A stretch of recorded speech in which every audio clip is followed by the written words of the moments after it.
I stood in the darkness, exactly 2 blocks from my house, watching my husband lead a strange woman inside and open the door. They were laughing, they were holding hands, and they had no idea that I was witnessing everything. In 30 minutes, they would appear at the Bank of America on Boylston Street. They thought they would drain my accounts. They thought I was on a 6 a.m. flight to New York. But they were wrong. This story began 3 days ago when my 8-year-old son crawled into bed, hugged me tight, and whispered a sentence that made my heart stop. "Mom, Dad has a girlfriend, and when you go on a business trip, Dad is going to take all your money." I am Kendra Lawson, 40 years old, a financial consultant, and I have always been proud that I'm in control of everything in my life. But that night, I realized the man I trusted the most was planning to destroy me. And it was my 8-year-old son, unintentionally, who saved his mother. This is the story of 72 hours I had to live as an actress, pretending to trust a traitor while secretly rebuilding my entire life. This is the story of betrayal, coming from the person who sleeps next to you every night. And this is also a story that any one of us could fall into. If you are listening up to this point, please press subscribe and turn on the notification bell so you don't miss the next part. Because in just a moment, when the clock strikes the exact time on Boylston Street, what will happen when I walk into the bank before them? My life from the outside was a perfect picture that many people dream of. I am Kendra Lawson, 40 years old, a financial consultant for a multinational corporation based in Boston. The job is demanding, the pressure is high, but in return, I have a 6-figure annual income. I live in a 2-story house in Back Bay, one of the city's most expensive and beautiful neighborhoods. In the fall, golden leaves cover the old cobblestone streets. In the winter, pristine white snow makes the whole area look like it's straight out of a Christmas postcard. My house is always tidy. The scent of lavender faintly lingers in every corner. My morning coffee is always hot at the right time. Everything is calculated, arranged, and controlled. That is what others see. But the night Eli, my 8-year-old son, crawled into bed, hugged me tight, and told me about his dad's plan, I realized I could control everything, except the man who slept next to me every night. To understand why just a few words from Eli could shatter my entire world, you need to know about Andre Lawson, the husband I once believed was the most beautiful gift in my life. 8 years ago, I met Andre at a fintech conference in New York. He was a software engineer for a rising startup, tall with a warm smile, and possessed the quality I always looked for in a man: calmness. At that time, I had been a single mother for 2 years. Eli's biological father, a college romance, had left when my son was only 6 months old. He left a check and a single text message: "I'm sorry, you deserve to be happier."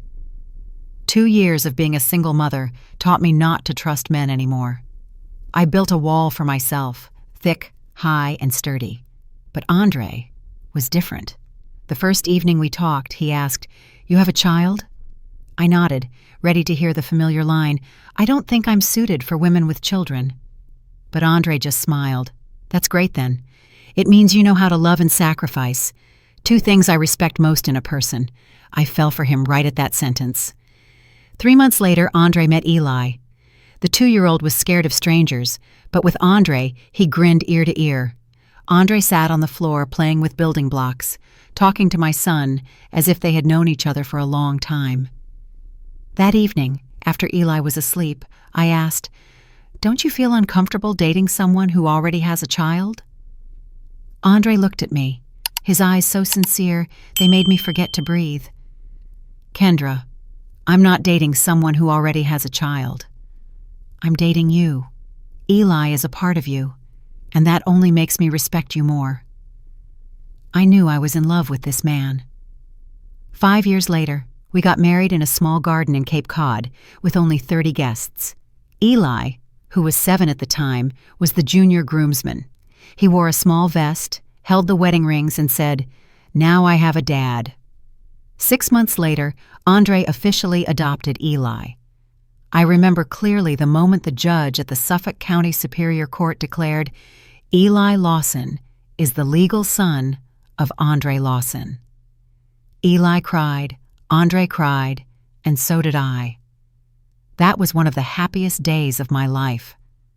But looking back now, I wonder, was that happiness just a part of a play orchestrated from the beginning? The first 3 years of marriage, everything was nearly perfect. Andre was an engineer in Cambridge, earning about $120,000 per year. I earned more, $180,000, but that was never an issue. We had a joint account for family expenses, and each kept a separate personal account. Andre cooked dinner, took Eli to school every morning, remembered anniversaries, birthdays, and Friday date night was an unwritten rule. Everything was fine. Until 2 years ago. At first, they were just small changes. Calls he avoided, texts he read and then deleted, late nights because of urgent projects. I am a financial expert. My job is to detect abnormalities in numbers. But in my own marriage, I chose to look away. Have you ever wondered why we, the smartest, most rational, most clear-headed people, are often the blindest when facing the person we love? I used to believe in data, charts, and probability. But it turned out there is no formula for the heart. I trusted. Or perhaps I was afraid of the truth. The first sign came 6 months ago. Andre suddenly took an interest in the family finances. He asked about investments, insurance, and savings accounts. I thought he was maturing, wanting to share responsibility. I was happy, feeling like my husband and I were truly becoming a team. Then 4 months ago, I had emergency gallbladder surgery. Andre took meticulous care of me. Every meal, every glass of water. The day I came home, still tired, he brought over a stack of papers. Honey, I think we should update some legal documents. Just in case. If something happens to you, I need account access to take care of Eli. I signed, without reading carefully. I trusted. And that was the biggest mistake of my life. 2 months later, Andre went on a 5-day business trip to San Francisco. He said the company was expanding and needed him to join a new project. I had no doubts. But every time we video called, he found a reason not to turn on the camera. I'm in a crowded place. The Wi-Fi is terrible. Let's just stick to a voice call. One night, I heard a woman's laugh in the background. Who's laughing? I asked. Just a colleague. We're having a meeting in the hotel lobby. I believed him, because I wanted to believe him. Then came 3 weeks ago, the clearest sign. I was doing the dishes in the kitchen, and Andre was talking on the phone in the living room. His voice was low, but I could still hear, "Don't worry, babe. Only 3 weeks left. When she goes on her business trip, we'll get everything done." I turned off the tap. My ears were ringing. When I walked out, he had hung up. Who called? A client. The project deadline is approaching. He smiled, so naturally that I doubted my own senses. I nodded, didn't ask any further. But that night, I didn't sleep. The word babe kept echoing like a clock ticking in my head. Did Andre ever call his clients babe? I tried to dismiss it, telling myself I must have misheard, but then I started paying more attention. He smiled at his phone, a smile I was once the only one allowed to see. He started paying attention to his appearance, new cologne, a noticeably stronger sandalwood scent. He came home later, especially on Wednesday nights, the exact night I went to my yoga class until 8 o'clock. I still didn't ask, because I was scared. Then came Monday night last week, the night that changed everything. I was packing for my business trip to New York, a big client meeting, 3 days, a 6 a.m. flight from Logan to LaGuardia. I was folding clothes in the walk-in closet. Eli was sitting on the rug playing with Lego, building a red airplane. "You'll stay with Dad for 3 days, okay?" I said. "He's going to make pizza for you." Eli nodded, but his silence was unusual. "What's wrong, sweetie? Don't you want Mommy to go?" "No, it's not that." His voice got quieter. I just want you to be careful. I smiled, thinking he was worried about my flight. I will be careful. That evening, Eli wore his favorite dinosaur pajamas. Normally, I would read a story and turn off the light, but that day he lay still, staring at the ceiling. "Are you sleepy yet?" I asked. Eli turned, his brown eyes glistening. "Mom, can I sleep with you tonight?" "Of course, my love." He curled up in my arms. I kissed the top of his head, feeling his steady breath smelling of strawberry toothpaste. 5 minutes passed in silence. I thought he was asleep. But then, his shaky voice rang out, "Mom, I have to tell you something." I tensed up slightly. There was something in his voice, fear, seriousness, that clenched my heart. "What is it, sweetie? Is something wrong?" Eli was silent, his shoulders trembling. I stroked his head. "You can tell me, okay?" "Anything. 1 second, 2 seconds, 3 seconds." Then he whispered, so softly I had to lean close to hear, "Mom, Dad has a girlfriend." The world stopped. I thought I misheard. "You... what did you say?" "Dad has a girlfriend," Eli repeated, clearly this time. "And when you go on your business trip, Dad is going to take all your money." Have you ever heard a child say something that makes everything in your life crumble? I did, that night.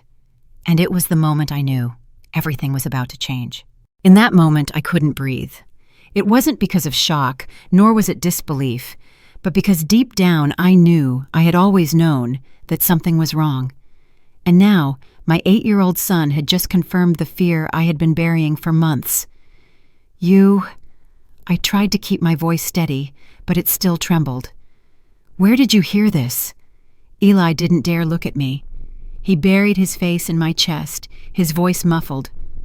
"Last Sunday night." Dad thought I was asleep. "What did you hear?" I asked, emphasizing each word, trying to restrain my shaking hands. Eli began to tell the story, and every sentence he spoke was like a knife plunging straight into my heart. That Sunday night, Eli couldn't sleep. He woke up around 11 o'clock because he was thirsty. As soon as he reached the bottom of the stairs, he heard his dad, Andre, talking on the phone in the study. The door was slightly ajar. The faint yellow light from the desk lamp spilled into the hallway. Eli intended to walk in, but froze when he heard a tone of voice he had never heard from his father before. "Babe, I miss you so much," Andre said, his voice soft and affectionate, the exact tone he used to use with me. Eli stood still, confused. Who was Dad talking to? Mom was still upstairs. Then the speakerphone carried a woman's voice. "Me too." "Only 3 more days, right?" "Right," Andre replied. "Tuesday, she flies to New York at 6 a.m., about an hour-and-a-half flight, plus time to get luggage and get into Manhattan. She won't be able to get back to Boston before 10. That's when we make our move." Eli told me he stood there, frozen, his heart pounding, not fully understanding what was happening. He just knew something was very wrong. "Have you prepared the papers?" the woman's voice asked. "Yes, the power of attorney. She signed it back when she had her gallbladder surgery. She didn't even bother to read it thoroughly. She trusts me absolutely." Andre laughed. Eli told me it was a laugh that didn't sound like Dad, cold and empty. "So on Tuesday morning, you'll go to the bank?" "Exactly. Bank of America on Boylston Street, the branch she usually uses. I'll be there at 9, using the power of attorney to transfer the money from her savings and investment accounts to a new account, an account solely in my name. A total of about $340,000. Eli heard the number, not fully grasping how much money that was, but he knew it was a huge amount. He knew his mom had worked tirelessly to earn it. "What about the house?" the woman continued. "The house is in both our names. But I've checked. With the power of attorney, I can refinance it, pulling about $200,000 from the equity. After that, we disappear before she even finds out. Disappear where?" "Portugal, as planned. I've booked the tickets. Tuesday evening flight, 8 o'clock, from Boston to Lisbon. By the time she knows, we'll be halfway across the world." The woman's voice laughed. "You're so good. I love you. I love you too, Sabrina." Sabrina. Eli memorized that name. "And the kid?" Sabrina asked, her voice chillingly cold. "What about Eli?" A very short pause. Then Andre spoke, flatly, without an ounce of emotion. "She'll raise him." "I don't need him. I only adopted him initially to make her trust me. Now, there's no need to pretend anymore." Eli burst into tears at this point. He sobbed uncontrollably, his whole body shaking. I held him tightly, but I was trembling too. My body was ice cold, my hands numb. In my head, there was only a long, ringing sound, as if someone was screaming right next to my ear. "You really heard your dad say that?" I whispered, my voice breaking. Eli nodded, his face still buried in my embrace. He said he didn't need me. He pretended to love me. "No, my love, that's not true," I said. But in that moment, I didn't know how to comfort him. How could I console my son when I was the one falling apart? "Mom, I'm scared," Eli whispered. "If Dad finds out I overheard, what will he do to me?" "He won't do anything to you." I forced my voice to be firm. "I promise. I won't let anything happen to you." But deep inside, panic surged. The man I loved, the one I entrusted my entire life to, turned out to be a fraud. He was planning to steal everything from me. He used love as a weapon. Worse, he exploited my own son, pretending to love him so I would trust him. "Did you hear anything else that night?" I asked, still shaking. Eli wiped his tears. "After that, I ran straight back to bed. I was afraid Dad would find out." The next morning, I saw Dad looking at me for a long time. He asked if I slept well. I said yes, but I think he suspects something. A wave of fear rose in my throat. If Andre suspected Eli had overheard, what would he do? Would he change the plan, or worse, harm my son? "Did you tell anyone else?" "No, Mom. I only told you." Eli looked at me, his eyes red. "Did I do wrong? Should I have kept it a secret?" "No, my love." I squeezed him tight. "You did the right thing. You saved me. You are very, very brave." But in my head, one question echoed repeatedly. What do I do now? I lay next to Eli until he fell asleep. I couldn't close my eyes. Staring at the ceiling, I felt the whole world collapsing. Everything I trusted, everything I built, turned out to be an illusion. Andre, the man who knelt under the sunset in Cape Cod to propose to me, the man who cried when he adopted Eli, the man who swore to protect this family, was ultimately just an actor. And perhaps it had all been a plan from the very beginning, from meeting me, meeting Eli, to proposing. I, a financial consultant, the person paid to detect fraud, didn't realize I was being deceived. I felt stupid, ashamed, and furious. But most of all, I was scared. There were 2 days left until Tuesday. 2 days for Andre to execute his plan. If I did nothing, I would lose everything. At 2 a.m., I tiptoed out of bed. Eli was fast asleep, curled up with the teddy bear Andre gave him for his birthday last year. Seeing him cling to that gift, my heart ached. I went downstairs to the kitchen and brewed a cup of coffee. My hands were shaking so much that the cup clinked against the saucer. Sitting at the dining table, I opened my laptop and started searching. First thing, the power of attorney. What exactly did that document allow? I typed in the search. The more I read, the colder my spine felt. A general durable power of attorney, if broadly drafted, could allow the appointed agent to access bank accounts, transfer money, sell assets, and even change insurance beneficiaries. I remembered the day I signed it. I was newly discharged from the hospital, tired and in pain. Andre brought the papers in, saying it was just an insurance update for precaution. I trusted him. I signed without reading carefully. Now I needed a copy of that document. I opened my email and typed "power of attorney." After 3 minutes of scrolling, it appeared. An email Andre sent 4 months ago, subject line "updated legal documents." I opened the attached file. My hands trembled as I read. General Durable Power of Attorney. First line. I, Kendra Lawson, appoint Andre Lawson as my legal agent with full authority to manage my finances, assets, and decisions related to my property. I kept reading. Every line was a punch to the gut. Andre had the authority to access all my bank accounts. Andre had the authority to transfer, withdraw, and close accounts. Andre had the authority to refinance the house. Andre had the authority to change the beneficiaries of my life insurance. In short, I had given him the keys to my entire life. I stared at the screen as if someone was strangling me. $340,000 in savings and investments, 15 years of hard work, plus $200,000 from the house equity, where I had been paying the mortgage for 5 years, a total of over $500,000. All could vanish in just one morning. And if Andre succeeded, I wouldn't just lose money. I could lose the house, be burdened with debts I never incurred, and plunge into endless litigation. But with a signed power of attorney, did I even have a chance to win? I read more Massachusetts law. The more I read, the more hopeless I felt. A power of attorney is very difficult to revoke unless clear fraud or coercion can be proven. Even if I won, the process could drag on for months, even years. In the meantime, Andre and Sabrina could be anywhere in the world. I slumped back in the chair. Empty. Then a thought flashed. I have 48 hours. Andre doesn't know I know. That's my advantage.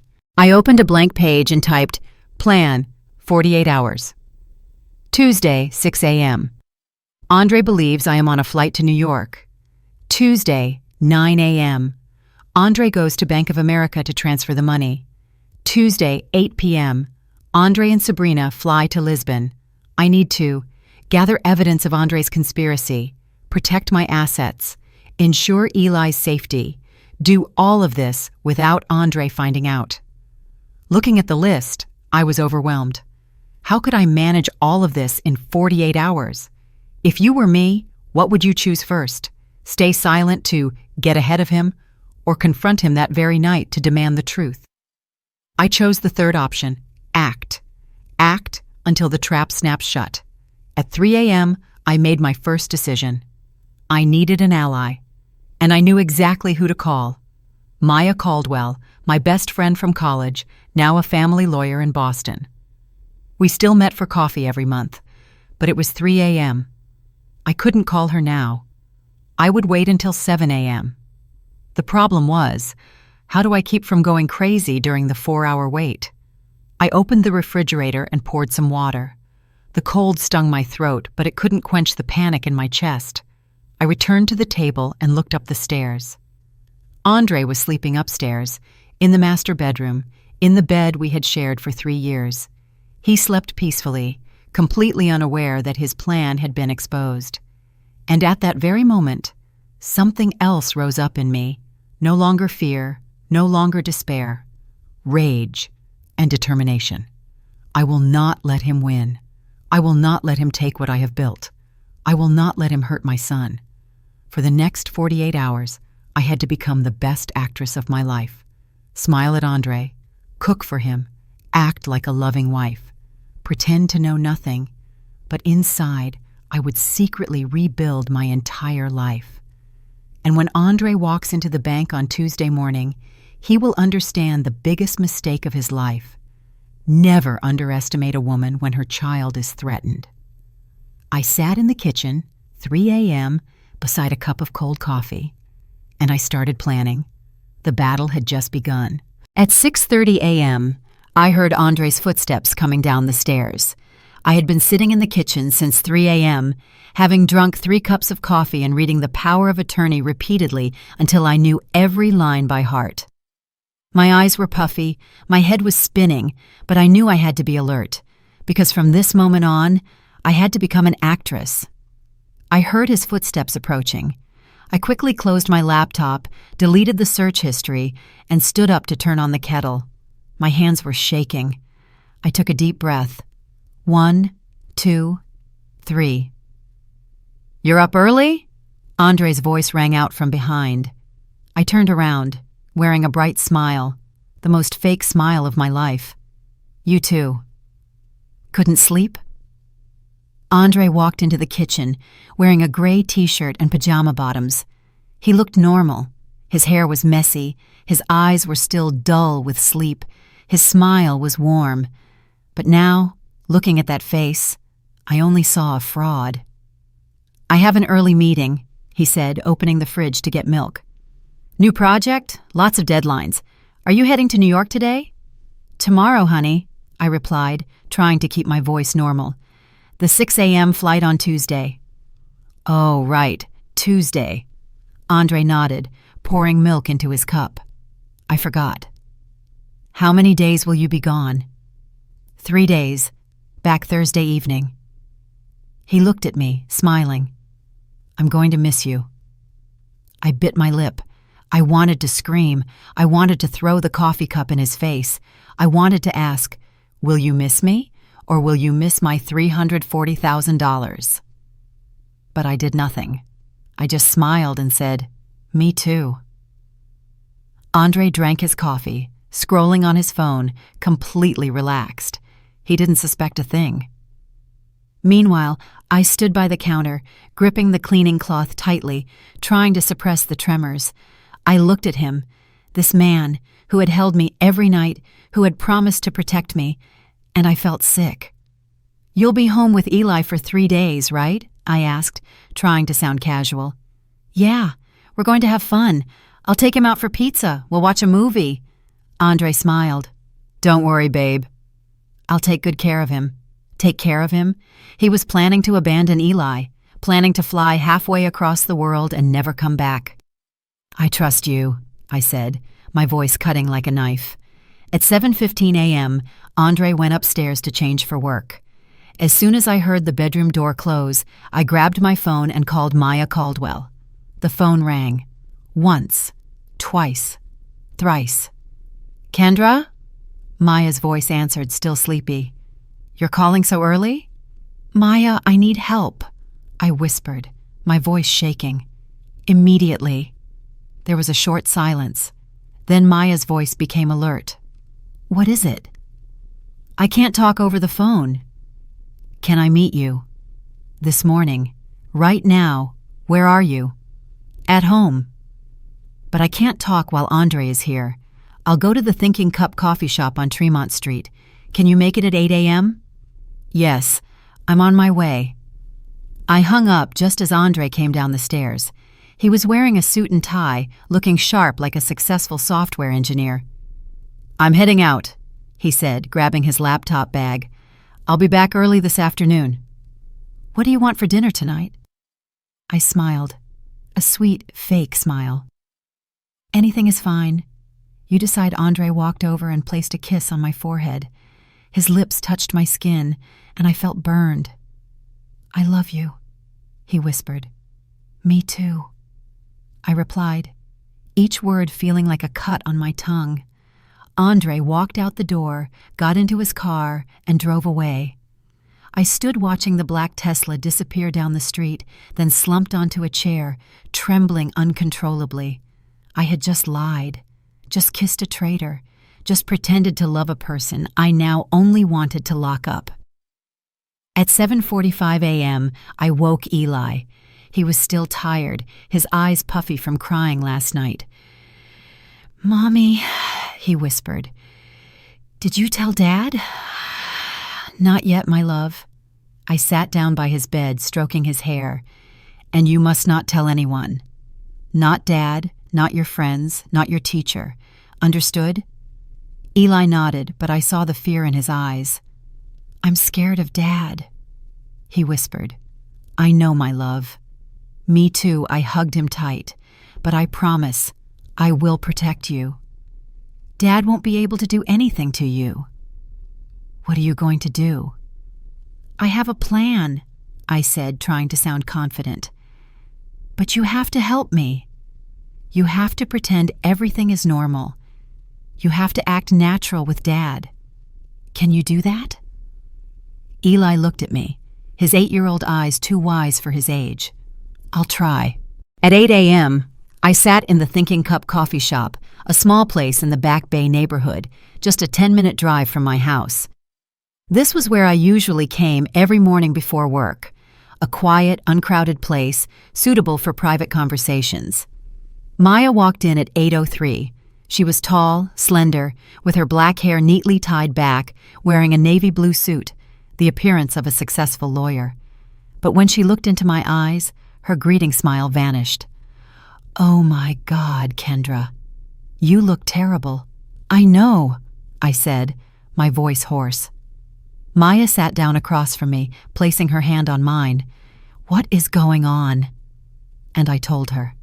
I told her everything, from the night Eli revealed it, to the phone conversation he overheard, to the power of attorney, to the plan to fly to Portugal. Maya listened, her face growing increasingly serious. "Do you still have a copy of the power of attorney?" Maya asked when I finished. "Yes. In my email, I opened my phone and forwarded the email to Maya. Maya read it, her face turning pale.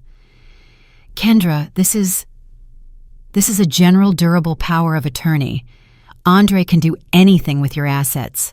When did you sign this?" 4 months ago, after the gallbladder surgery. I was still on painkillers. "That is fraud," Maya stated immediately. "Exploiting someone in a vulnerable state to sign legal documents.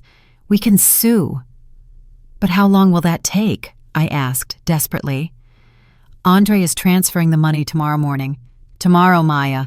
If I sue after that, the money will be gone." Maya fell silent, thinking. "You're right. We need to act now." "First thing," Maya said, her voice decisive, "you need to revoke the power of attorney today.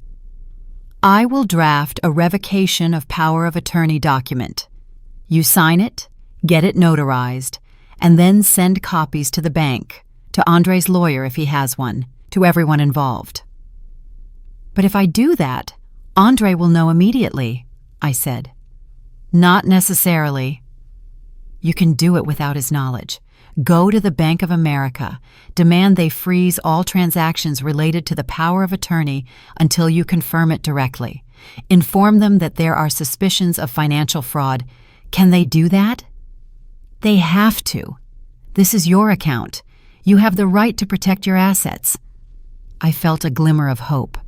"What about the house?" Andre said he could refinance. Maya nodded. "Yes, with the power of attorney he could.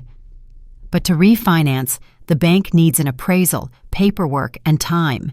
He can't get it done in one day. If you revoke the power of attorney today, he won't be able to do anything." "So, what do I need to do?" Maya opened her laptop and started typing. "We will follow these steps. Step 1. I draft the revocation of power of attorney. You sign and notarize it this morning. Step 2. You go to the Bank of America, meet the branch manager, inform them of the situation, and request a freeze on all transactions related to Andre Lawson. Step 3. You transfer money from the joint account to a separate account, one Andre doesn't know about. Step 4. You gather evidence of Andre's relationship with Sabrina Hale. Step 5. Tuesday morning, when Andre goes to the bank, you and I will be there." Along with the police, I looked at Maya, unable to believe it. "The police?" "Kendra, this is a large-scale financial fraud conspiracy. Andre intends to steal over $500,000 from you. This is a criminal offense. You need to call the police, but he's my husband." Maya looked at me, her voice softening. "Kendra, I know this is difficult, but you have to understand. Andre planned to destroy you. He planned to abandon your son. He is no longer the husband you love. He is a criminal." I felt tears streaming down. For the first time since last night, I cried. I cried for the betrayal, for the years I had trusted him, for the love that was now just ashes. Maya squeezed my hand tight. "Be strong. We will fight, and we will win." At 9 a.m., Maya and I went to a nearby notary public office. Within 30 minutes, the revocation of power of attorney document was drafted, printed, and notarized. I signed my name, Kendra Lawson, with a decisive stroke of the pen. From this moment on, Andre had no more authority over my assets. At 10 a.m., I went to the Bank of America on Boylston Street, the very branch Andre planned to visit tomorrow morning. I asked to meet the branch manager, a woman in her 50s named Patricia. "I need to report a serious issue," I said, my voice trembling. "My husband is planning to steal my assets using a fraudulent power of attorney."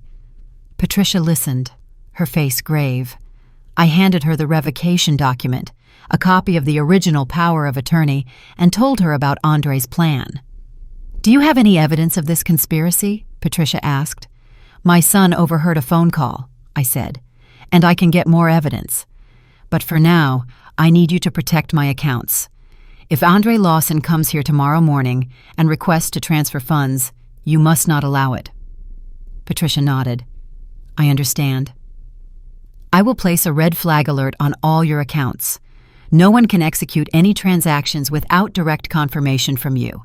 I will also notify our security and fraud prevention departments." "Thank you," I said, feeling a burden lifted. "Mrs. Lawson," Patricia looked at me, her voice serious, "I advise you to report this to the police. This is not just a financial matter. This is a criminal offense." "I know," I said, "and I will." At 11 a.m., I sat in my car in the bank's parking lot and called the Boston Police Department, Financial Crimes Division. "I want to report a case of family financial fraud," I told the officer on the phone. "Can you describe the situation?" I recounted the entire story, from the power of attorney to the phone call Eli overheard to the plan to fly to Portugal. "We will need evidence," the officer said. "Do you have a recording of the phone call?" "No, but my son can testify, an 8-year-old child. Children's testimonies are often difficult to admit in court. Without additional supporting evidence, I bit my lip. So what should I do?" "You need harder evidence. Texts, emails, recordings, anything that proves the fraudulent intent." I hung up, feeling discouraged. How could I get evidence? Then an idea struck me. Andre's phone. If he was talking to Sabrina, there must be texts, emails, something on his phone. But how could I access his phone? He always kept it with him, and it was password protected. I thought about the password. What password did he use? Then I remembered. Once, about a year ago, I saw him unlock his phone. The password was 6 digits, 081516, 8-15-16. Eli's birthday, August 15th, 2016. At the time, I was touched that he used my son's birthday as his password. Now, I only found it ironic. He used the birthday of the child he planned to abandon. But how could I get Andre's phone without him knowing? I recalled his habits. Every evening, Andre would come home, change his clothes, and then leave his phone on the kitchen counter when he went to take a shower, usually for 15 to 20 minutes. That was my chance. Tonight, when Andre takes a shower, I will take his phone. I will take photos of every text message, every email related to Sabrina. I will find the evidence, but I have to be careful. If he discovers me, everything will be ruined. I sat in the car, meticulously planning. I felt like a spy, but not a spy in a foreign country, a spy in my own home. That afternoon, I got home at 5 p.m. Eli was home from school, doing homework in the living room. "Where is Dad, sweetie?" I asked. "He said he'll be home late." "He has a meeting," Eli answered, not looking up. I knew it was a lie. He didn't have any meeting. He was with Sabrina. At 6 p.m., Andre called. "Honey, I'll be a little late." Around 7 p.m., "Don't wait up for me for dinner, okay?" "Okay, darling." "Drive safe." I hung up. Calm, pretend, live the lie. At 7:15, Andre returned. He looked tired but cheerful. He kissed me, greeted Eli, then went upstairs to change. I stood in the kitchen, gripping the back of the chair, counting the seconds. He came down, ate dinner, talked to Eli about his homework. Completely normal, completely natural. At 8 p.m., Andre said, "I'm going to take a shower now." There it was, my opportunity. I waited until I heard the sound of running water in the upstairs bathroom. Then I looked around. Andre's phone was on the kitchen counter. I walked over, my heart pounding. I picked up the phone, the screen lighting up, asking for the password. 0-8-1-5-1-6. Click. Unlocked. I immediately went into the messaging app. And what I saw made me want to scream. My hands trembled as I scrolled through the message list, and right at the top was the name, S with red heart icon. I tapped it. The screen opened up to hundreds of messages. I scrolled back up, starting to read from the oldest ones. Andre, 3 months ago. You were so beautiful last night. I can't stop thinking about you, Sabrina. Me too. When can I see you again? Andre.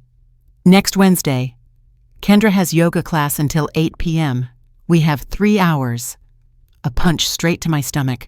Those Wednesday nights I thought I was taking care of my health. He was destroying our marriage. I kept reading. Every message was a stab. Sabrina, 2 months ago. Do you think about us? About the future? Andre. You know I do, but you have to be patient. I need time to arrange things. Sabrina. Arrange what?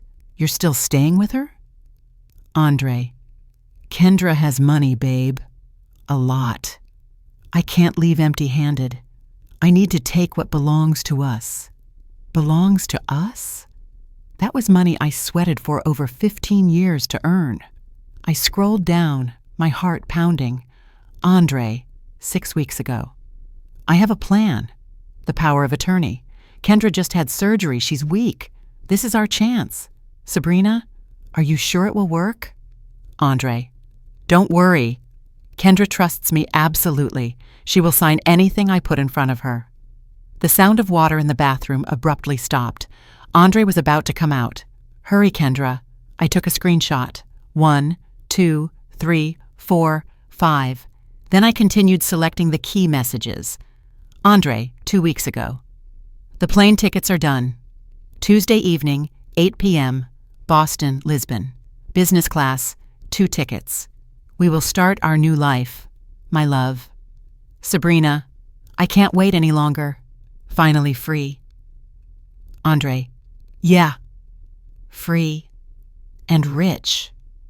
The phone slipped from my hand because I was shaking so much. I caught it just as I heard the bathroom door open, the sound of Andre's feet on the hardwood floor. I exited the app, locked the screen, and placed the phone back in its exact spot on the kitchen counter as if it had never been touched. Andre walked down the stairs, t-shirt, pajama bottoms, his hair still wet. What are you doing? He asked, his voice drowsy. I turned around, smiling. Just cleaning up the kitchen. Are you done with your shower? Yeah, I'm so tired. He reached for his phone. I'm going up to sleep. Are you coming up? I'll be up after I finish cleaning. He gave me a light, familiar kiss on the cheek, then walked straight upstairs. The bedroom door closed. I rushed to the downstairs restroom and vomited. My body was reacting as if trying to expel all those disgusting images. I sank to the floor, hugging the sink, trembling all over. Those messages were the evidence, clear, of the conspiracy, of the betrayal, of every single lie. And now they were in my hands. I washed my face, dried it, took a deep breath, and quietly went up to Eli's room. He was still awake, staring wide-eyed at the ceiling. Mom? He whispered softly. You're not asleep yet? I can't sleep. I sat down, stroking his head. I know. But try to sleep, sweetie. Tomorrow will be a very long day. Did you find a way? Yes, my love. I forced my voice to be steady. I have the evidence now. Dad won't be able to hurt us anymore. Do you promise? I promise. I lay next to him until Eli finally drifted off. Downstairs, I opened my laptop and sent all the screenshots to Maya Caldwell. In less than 2 minutes, my phone rang. "Kendra, I just finished looking at it. This is gold, exactly what we need." Maya's voice was crisp and firm. "I know," I replied, my breath still shaky. "Are you okay?" "No," I told the truth. "I just read hundreds of messages my husband sent to his mistress. I saw him talk about me, like pray. Kendra, I'm so sorry. But you have to be strong. We only have 1 day left." "I know." Maya paused. "Tomorrow morning, are you still going to go through with it?" "Go through with what?" "Pretending to go to New York." I was silent. The most important question. If I didn't go to the airport, Andre would be suspicious. He would change his plans or flee immediately. If I went, pretended to pass through security, and then disappear, I wouldn't be at the bank unless I could loop back in time. I have to go to the airport, I decided. I will check in, go through security, and then exit through a different route. Andre will believe I've flown, and after that? Go back to the Bank of America. Wait for him. Maya mused. Okay, but you're not going alone. I'll be there. And so will the police. The police? I just called a friend in the Financial Crimes Division, Detective Trevor Benton. He'll meet us tomorrow morning, Monday night. I barely slept. Lying next to the man who was plotting to destroy me, I had to breathe steadily, as if sound asleep. In my head, I went over every step repeatedly. 5 a.m. Wake up, prepare as if for a business trip. 5:30 a.m. Uber to Logan. 6 a.m. Check in, pass through security. 6:30 a.m. Exit via the exit to ground transportation route. Call a car back-to-back bay. 8:30 a.m. Meet Maya and Detective Benton at the coffee shop near the bank. 9 a.m. Enter Bank of America. Wait for Andre. The plan was simple, but it had to be executed to the minute. 4:30 a.m. The alarm rang. I immediately turned it off and sat up. Andre stirred, mumbling, "Are you leaving already?" "Yeah. 6 o'clock flight." I spoke softly. "Go back to sleep. I'll call when I get to New York." He opened his eyes and looked at me through the darkness. I couldn't read his face. "Travel safe." "I will. Take care of Eli for me." "I know." I leaned down and kissed his forehead, the last kiss of a dead marriage, then went to Eli's room. He was curled up under the covers. I stroked his head, whispering, "My love, Mommy will take care of everything. When you wake up, it will all be over." 5:25 a.m. I pulled my suitcase down the stairs. The suitcase was full of things, neatly folded clothes, laptop, documents, props for the act. 5:30 a.m. The Uber stopped in front of the house. I looked at the house one last time, the place I had worked hard to build, then stepped out. It was still dark. The air was biting. "Boston Logan Airport, Terminal B," I told the driver. The city was just waking up. Yellow streetlights shone on empty sidewalks. I thought of Andre. He was probably still asleep, dreaming of Sabrina, of Portugal, of a new life with my money. But he would never have it. 6 a.m., I arrived at Logan, checked in, printed my boarding pass, went through security. The ticket clearly read AA1234, BOS Aero LGA, DEP 600, Gate B12. I sat at B12 like a normal passenger. 6:15, the boarding announcement. I didn't move. 6:25, calling zones 2 and 3. I still sat. 6:35, last call. I stood up, but turned my back to the gate, following the arrow for exit to ground transportation. Few people realize, after passing through security, you can still leave. You just have to take the right path. I went down the elevator, out to the pickup area. 6:45. I called Uber. Bank of America, Boylston Street. The driver glanced in the mirror. You have a suitcase. Aren't you going anywhere? I smiled tiredly. I just changed my mind. In the car back to downtown, I texted Maya. Left the airport. Arriving at 8 o'clock, Maya responded immediately. Trevor and I are ready. We win today. 7:50 a.m. I walked into the Thinking Cup, the same coffee shop as yesterday. Maya was sitting in a corner.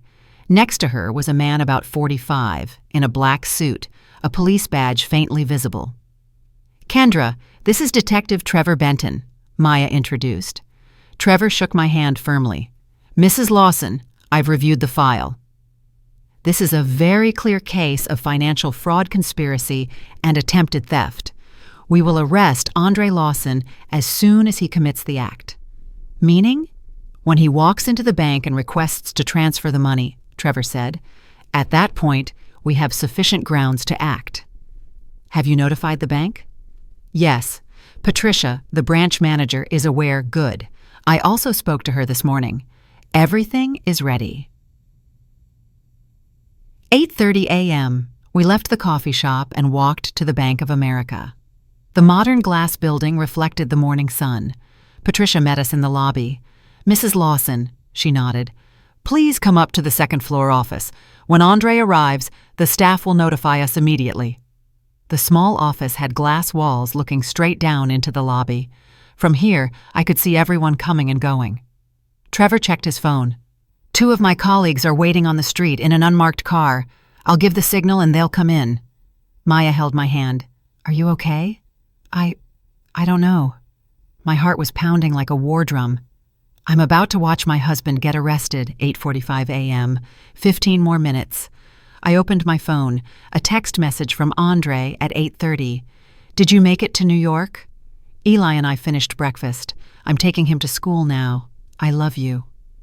I stared intently at the 3 words, I love you. The final lie. I didn't reply. I put the phone down, my eyes fixed on the lobby. 9 a.m., 0 hour. A black Tesla pulled over to the curb in front of the bank. The door opened. Andre stepped out. Next to him, a blonde woman in a black leather jacket, Sabrina Hale. The final confrontation was about to begin. How do you think a person who believes he is one step ahead of everyone will react when he suddenly sees his wife waiting inside, with her lawyer, the bank manager, and the police? In the next part, all it takes is one simple request for a transfer, and the trap will close. I watched Andre and Sabrina walk into the bank as if in slow motion. Sabrina Hale. I had never met her, but the moment I saw her, I understood why Andre was drawn to her. Tall, about 30, with shiny blonde hair and delicate features. She wore a tight black leather jacket, black jeans, and high boots. She walked like a model. She was laughing. She was holding my husband's hand, and she was heading straight to the place they believed they would receive their big prize. That's them, I whispered, my voice still trembling. Detective Trevor stood up, glancing through the glass down at the lobby. The right people. Good. We can detain both. Maya squeezed my hand tight. Stay strong. It's time I nodded, but couldn't take my eyes off Andre. He looked relaxed, confident. The navy blue suit I gave him for his birthday last year, the tie I chose, the smile he always wore when he wanted to hide something. He had no idea I was watching him from the second floor. Andre and Sabrina walked up to the service counter. I saw him hand over some documents, likely the power of attorney. The young teller glanced at it, nodded, then picked up the internal phone. Patricia stood next to me, also watching. The teller is calling me. They will invite Andre Lawson into the consultation room. I will go down to meet them. What about me? I asked. You stay here for now, wait for the signal, Patricia replied. Trevor interjected. I will go down with her, but I'll stand discreetly. When Andre formally requests the fund transfer, I'll give the signal to hold him. I swallowed hard. Okay. On the first floor, Andre and Sabrina were led into a glass-walled consultation room, the kind used for large transactions. They sat down.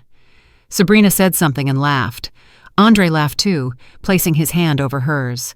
My stomach twisted. Patricia turned to me. "I'm heading down now. When I stroke my hair like this," she demonstrated once, "that's the signal for you." Trevor also left the office.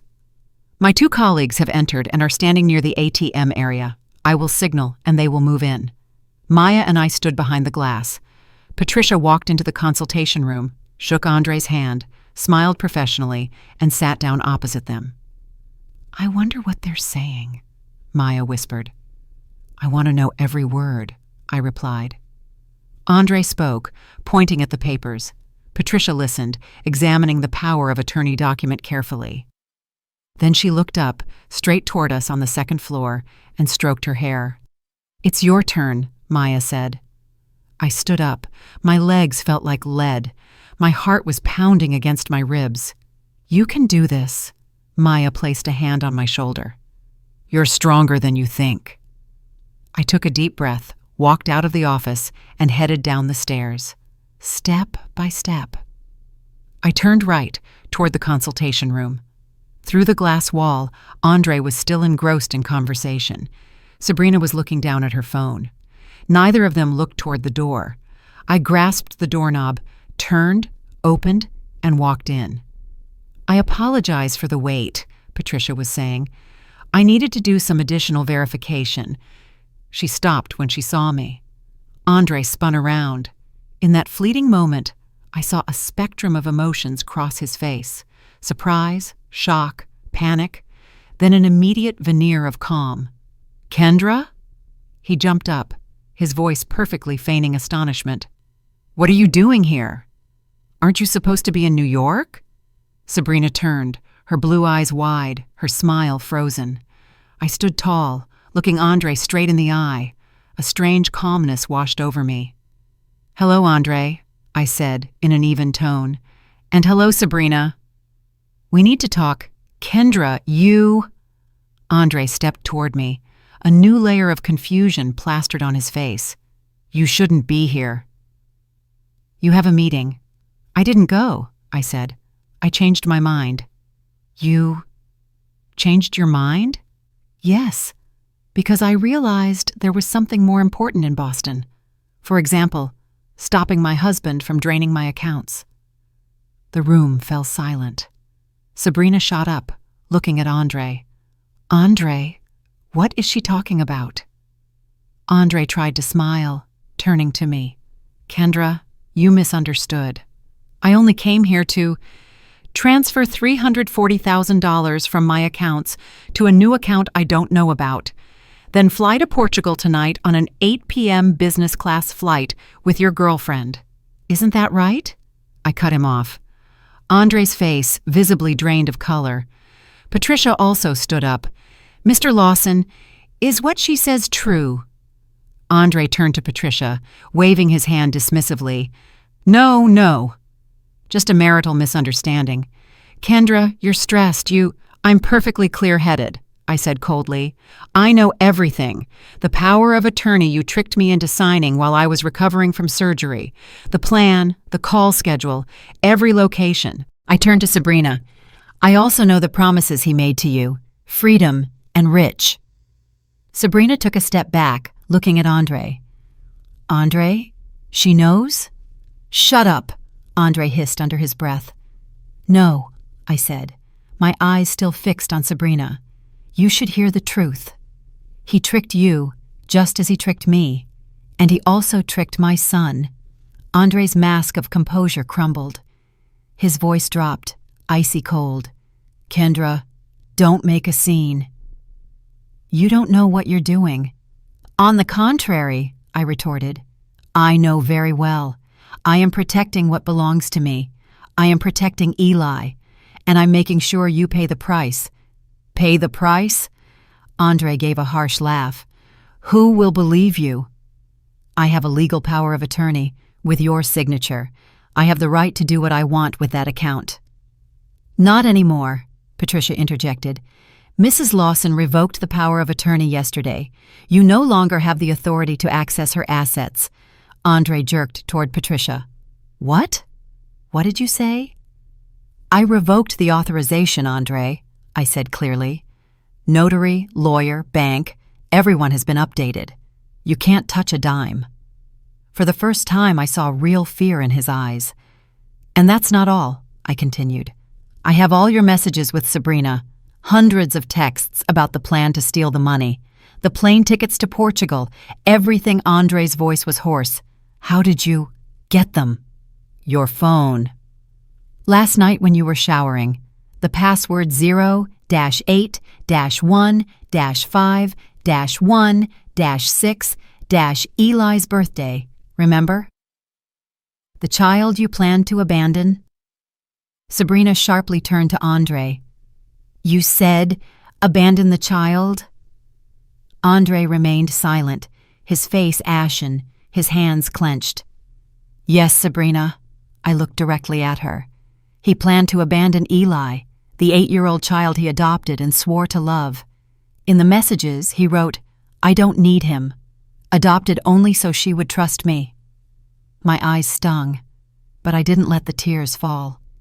He fooled everyone, me, my son, and you. You think you're special? Number. He needed my money. Once the money is gone, he'd dump you just like he planned to dump my son and me.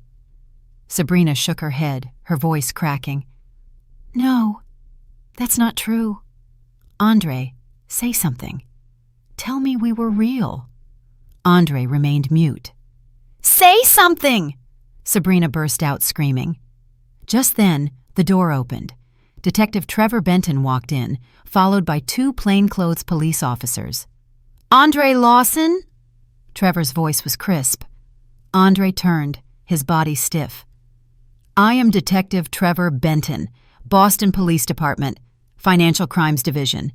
You are being arrested on suspicion of financial fraud conspiracy, falsifying legal documents, and attempted theft of property. You have the right to remain silent. Anything you say can and will be used against you in a court of law. Trevor read the Miranda rights. Another officer stepped forward, pulling out handcuffs. Wait, this is a misunderstanding, Andre stammered. I'm her husband. This is a family matter. You can't... We can and we will, Trevor responded sharply. The evidence Mrs. Lawson provided is sufficient grounds. Please cooperate. The officer twisted Andre's arms behind his back, securing the handcuffs. I stood watching, a mixture of emotions surging, relief, anger, sadness, and strangely, a pang of pity for the man who used to be my husband. Andre turned his head, looking at me. Kendra, don't do this. For Eli. Think about the child. I looked him straight in the eye. I thought about the child every second. And you? Did you think about him when you planned to abandon him? When you texted, I don't need him? He was speechless. I am protecting my child, I said, my voice still trembling but clear. Teaching him that no one hurts my family without paying the price. And that his mother is strong enough to fight. The police led Andre away. As he walked past me, he leaned in and whispered, You will regret this. I didn't reply. I just watched him leave the room, exit the bank, and get into the car. Sabrina was still standing in the corner, sobbing. She looked at me. I didn't know. I swear. I didn't know he had a wife and a child. He said he was divorced. I looked at the young woman, a victim in a different way. Now you know. And you know what kind of man he is. Sabrina nodded, tears falling. Trevor turned to her. Sabrina Hale, you need to come with us to the station to provide a statement. Am I being arrested? She stammered. Not yet. But you are a potential accomplice. We need to determine the extent of your involvement. Andre and Sabrina were gone. The consultation room was left with just Maya, Patricia, Trevor, and me. I sank onto the chair, feeling completely drained of energy. It's over, I whispered. It's all over. Maya sat next to me, hugging me. You did it. You are incredibly strong. Patricia placed a bottle of water in front of me. Mrs. Lawson, please drink some water. If you need anything else." "Thank you," I said, but my hands were shaking so much I couldn't open the cap. Maya gently opened it for me. Trevor sat opposite. "Mrs. Lawson, this is just the first step. Andre Lawson will be prosecuted. He could face 5 to 10 years in prison for financial fraud. You will need to testify and may have to appear in court." I nodded. "I will. Whatever is needed." "What about Eli?" I suddenly asked. "My son is at school." "He doesn't know anything." Maya squeezed my hand. "We'll go pick him up. Go home. You will talk to him, honestly but gently. I'll be with you." What should I say? Tears welled up in my eyes. How do I tell my son that his father is a traitor? "With the truth," Maya said softly. "And with this sentence, it's not your fault." Mom protected the family. I nodded, wiping my tears.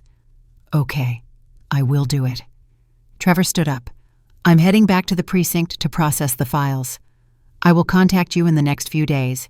Here is my number if you need it." At 10:30 a.m., Maya drove me to Eli's school.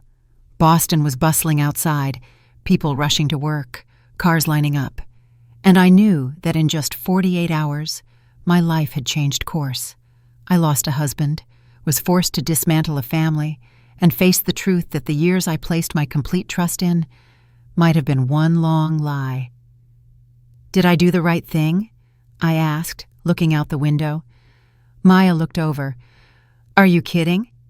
You did the only right thing, protecting yourself and your son, stopping a fraudster. You did the right thing, Kendra." I nodded, but the emptiness in my chest still sucked the breath out of me. We walked into the school office. The principal looked surprised to see me during the middle of the day, but didn't ask.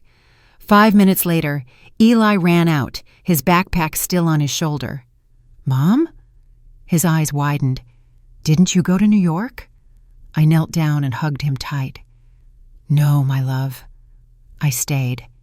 For you, Eli squeezed me. "Mom, are you finished? Did you stop Dad?" "Yes," I whispered into his ear. "It's all done. You're safe. We're safe." Eli burst into tears, the first time since the night he revealed the truth. He cried like an 8-year-old who had just carried too great a secret. I held him, crying with him, right in the school hallway. When the tears are dry, a new chapter will open.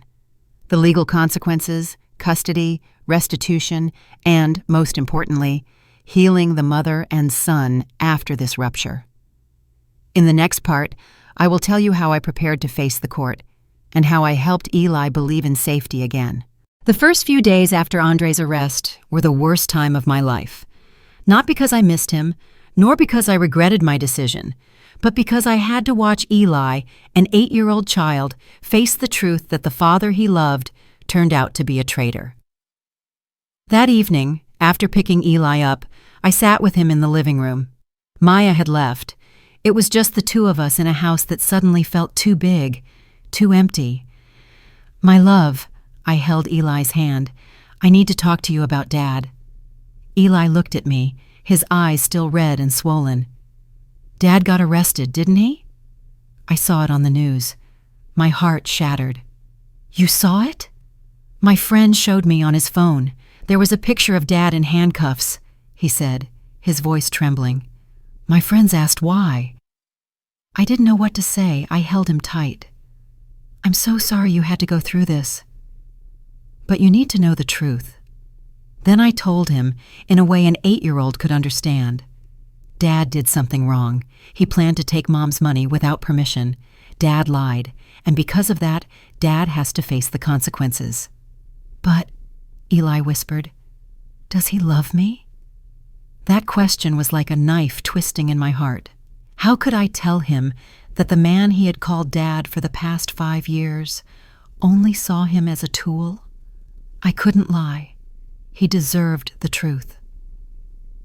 "My love," I answered, my voice hoarse.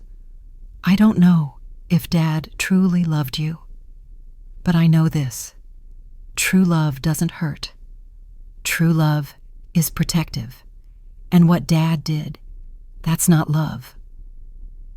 That night, Eli cried in my arms.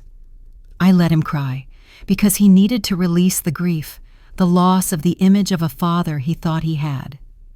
The following weeks were packed with appointments, lawyers, police, and a child psychologist for Eli.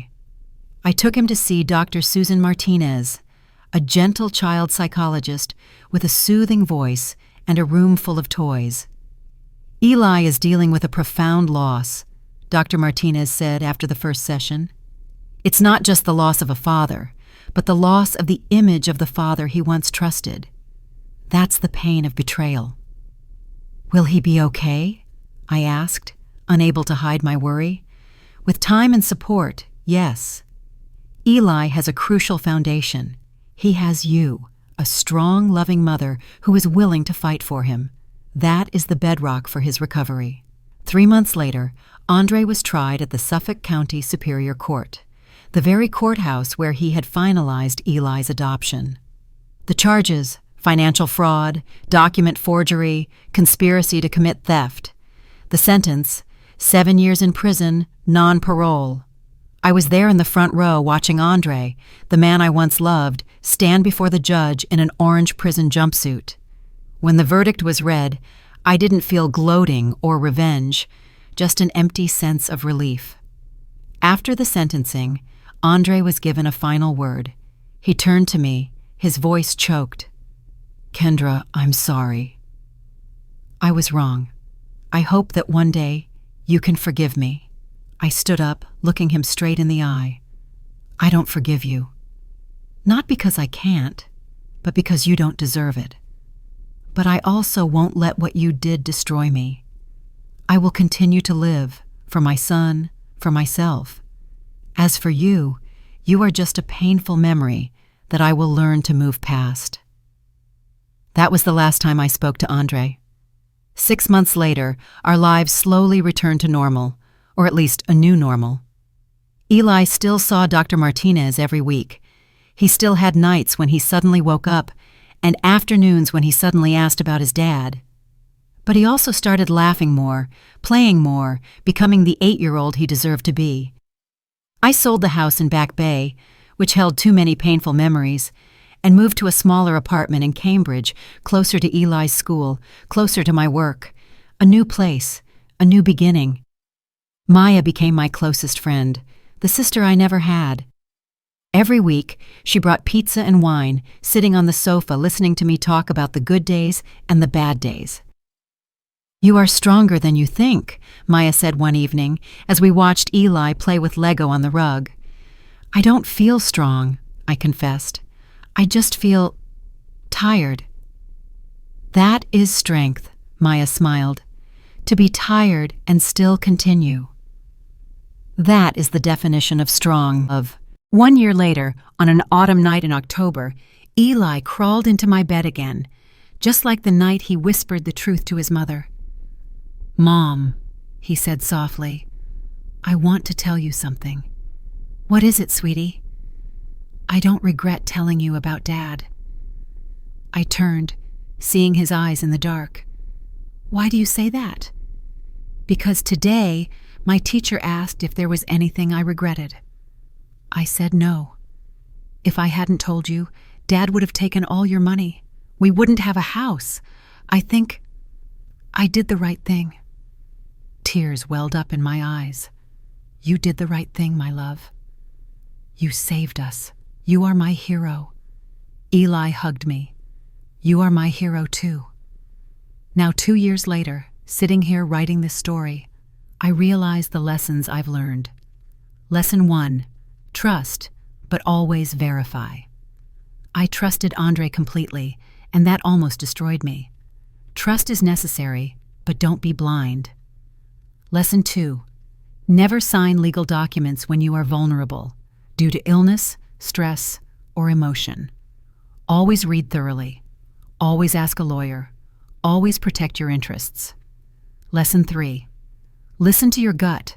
For months, I felt something was wrong, but I chose to ignore it. Don't ignore your inner voice. Lesson 4, Financial protection. Always have separate accounts, know your assets, and don't let anyone, be it a wife, husband, or partner, have total control over your finances. And the most important lesson, you are stronger than you think. When everything crumbles, when the person you trust most betrays you, when it feels like the whole world is turning its back, you can still get up, you can still fight, you can still win. I didn't think I could do it, but I did. And if I could do it, you can too. If you are listening to this story and see yourself in it, betrayed, deceived, hurt, know that you are not alone. Seek help. Talk to someone. Contact a lawyer, the police, friends, family, and most importantly, never underestimate your own strength. Today, Eli is 10 years old. He still sees Dr. Martinez, but only once a month. Sometimes he still asks about his dad, but his voice no longer carries the pain it once did. He has learned to accept. As for me, I am 42 years old, still a financial consultant, living in Cambridge. I haven't dated, and I'm not in a hurry. I need time to heal. But I am happy, not in a fairy tale way, but the peaceful happiness of someone who has gone through the storm and knows she is strong enough to continue. Every night, looking at Eli sleeping, I know. I did the right thing. I protected my son. I protected myself. And I taught him the most important lesson. No one can destroy you if you don't allow it. And my son and I, we will never allow it. In closing, that is my story. A story of betrayal and pain, but also a story of strength and hope. If you have stayed with me until these final lines, thank you for listening. If this story resonated with you, please subscribe to the channel so you don't miss the next stories, so we can be together, stronger, wiser. And if you are going through something similar, remember, you are not alone, you are strong enough, and you deserve happiness.